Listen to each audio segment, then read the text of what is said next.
So you saw my thumbnail and you saw my title asking, is this the end?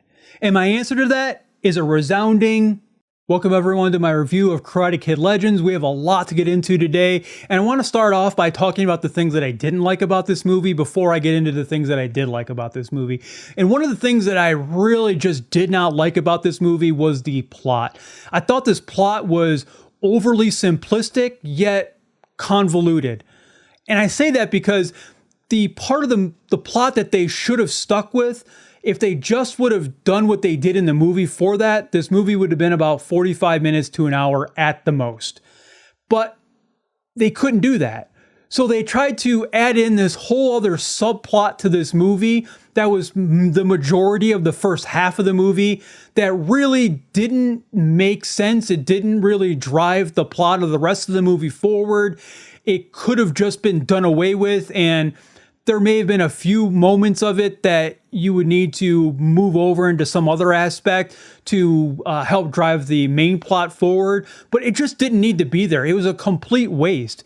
And I think that I don't know why they even did that, because they had a really good plot point that they could have leaned on in this movie to make it so much better, to give that plot so much more depth and emotion. And I just don't know why that they did that. Like, they touched on this plot point at a couple points in the movie, but they never really dove into it in depth. They never really explored it. Like, it really would have enhanced some of the developments in the relationships between several of the characters. It would have developed the emotion. It really would have added a deeper stakes to this movie and help you kind of like just latch on to the main character and really want to root for him in this movie. But they chose not to. They chose the easy, simplistic route and then add in a whole bunch of fluff and nonsense instead. The main love story in this movie between Ben Wang and Sadie Stanley was just really cringe, if I'm being honest with you. Like, these two characters felt more like brother and sister than they did love interest. And I'm not talking about the Alabama kind of brother and sister either. I'm just talking about your normal, everyday brother and sister who would have no type of romantic connection with each other. That's what they felt like in this movie. And it just made those scenes just feel like they weren't needed in this movie. Like, I don't know why they were in there, because they didn't add any value. Like, it just felt forced. Like we have to have some type of a love interest in this movie, so we're going to force it together. And I don't know if it's just that they didn't have good chemistry together, but it just felt bad. It just didn't feel good at all.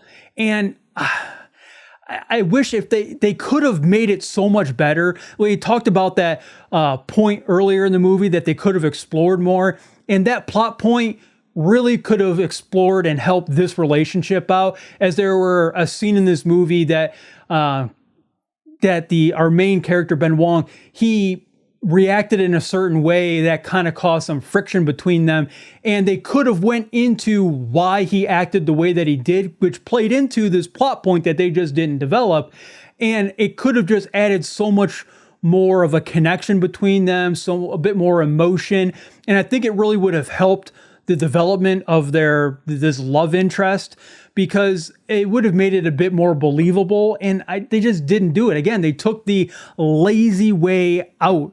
And just like many other things in this movie, they just take the lazy way out. And one of the other ways that they took the lazy way out in this movie is in some of the fight scenes. The fighting sequences in this movie were, I wouldn't say that they were terrible. I think they were just average. There were some fighting sequences that were really good and they looked good on film, and there were other fighting sequences that looked bad.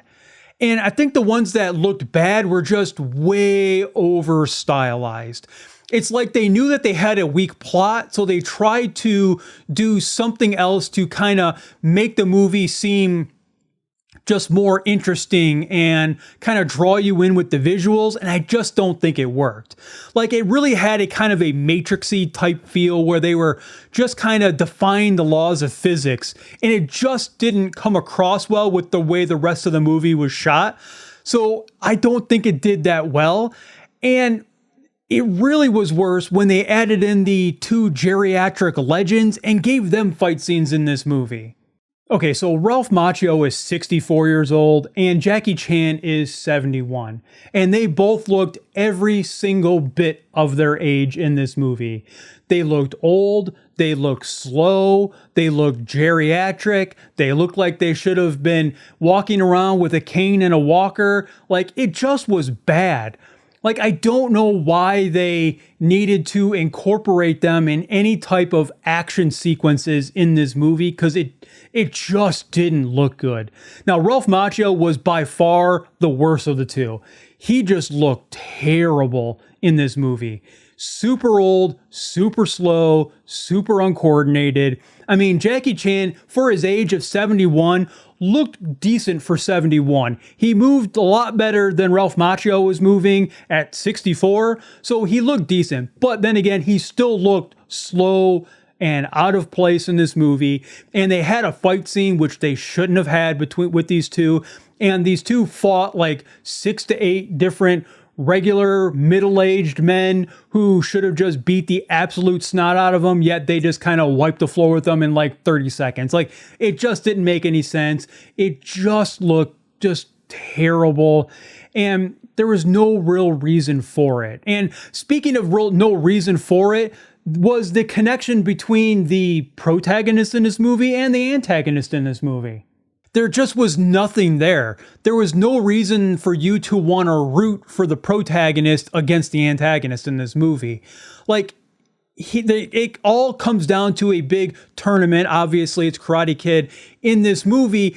And our main character and our main protagonist, he kind of just goes through and fights everyone.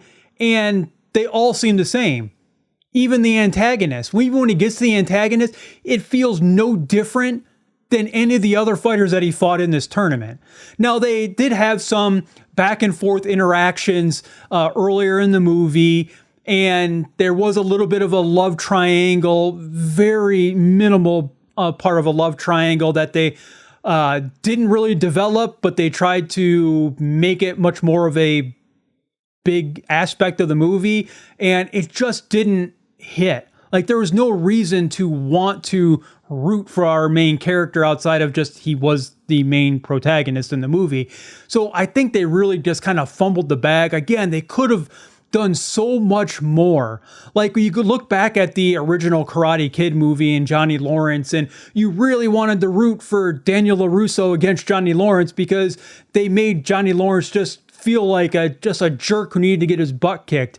And they didn't even do that in this movie. So, and I think they could have. I think there was plenty of opportunity for them to do that. And it just wasn't good. So you saw my thumbnail and you saw my title asking, is this the end? And my answer to that is a resounding, it absolutely better be. Because this movie was garbage. If they're going to put in this little effort in any future Karate Kid project, then this movie, they just need to stop. Because there's no reason to do that. This movie was just that bad. It was a low effort, just piece of trash. Like, they tried to, I think, just cash in on the popularity of Cobra Kai, which was pretty solid and did fairly well. And they're like, well, people enjoyed that, so they'll probably be willing to go see this movie. And they could have done so much more. And I just don't know why they did. Because I do think it could have been a decent movie, but because they took the easy way out and the cheap way out on things, it just was a bad movie. Which is going to lead me to tell you what my rating is for this movie. Now, before we get into my rating of this movie, I want to talk about some of the other ratings that I saw. On Rotten Tomatoes, the critic score was a 55%. There wasn't enough reviews yet for an audience score. And IMDb, it had a 6.6 out of 10. Now, I don't know what these critics and these other reviewers were watching, but it obviously wasn't the same movie that I watched. I mean, it wasn't even entertaining. I mean, there was parts of this movie that were entertaining, but really it wasn't even that entertaining. Like, their scores would suggest that it wasn't a great movie, but it was still entertaining. And I just didn't get that at all. I wasn't entertained by this movie at all.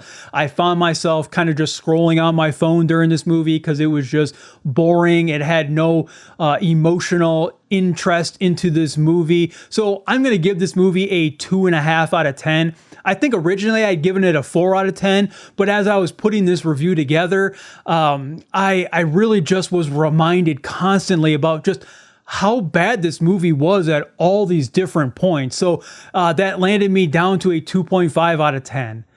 Now, if you enjoyed today's video, make sure to give it a like and subscribe to the channel so you don't miss out on any future movie reviews and movie trailer reviews. Now, if you're looking for a good movie to watch, why don't you check out my review of the new Mission Impossible: The Final Reckoning movie right here.